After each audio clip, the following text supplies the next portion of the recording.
This young researcher keeps her enemies close.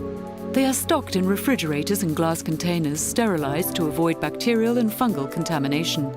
She also has a big responsibility. Pathogens analyzed here will directly affect the quality of seeds and commerce across all European countries.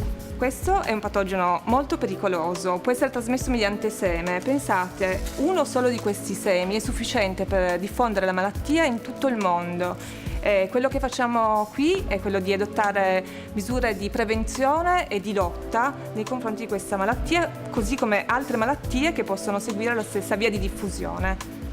Some of our scientists are still investigating scenarios such as the E. coli epidemic that recently hit people across the Union. More than 30 are dead, up to 3,000 people ended up sick, and farmers and businesses have lost crops worth tens of millions of euros. General food safety standards have thus become subject to an intensifying global spotlight.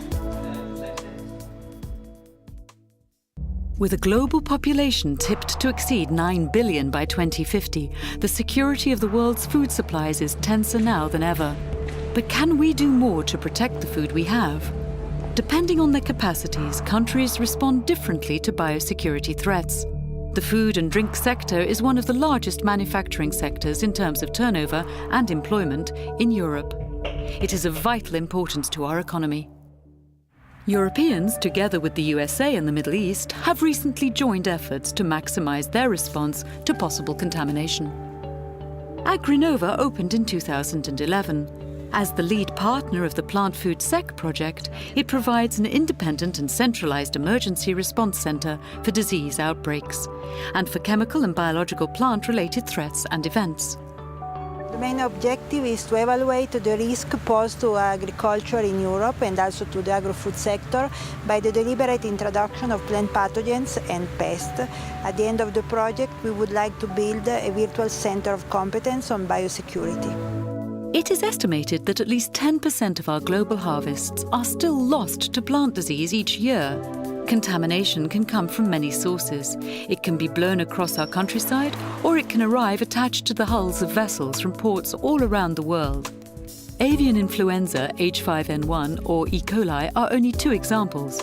But every year, exotic threats are discovered at our borders through active surveillance. Contamination, no matter how big or small, will cause a loss of confidence in food supply. And each crisis or disaster situation will carry its own psychological baggage.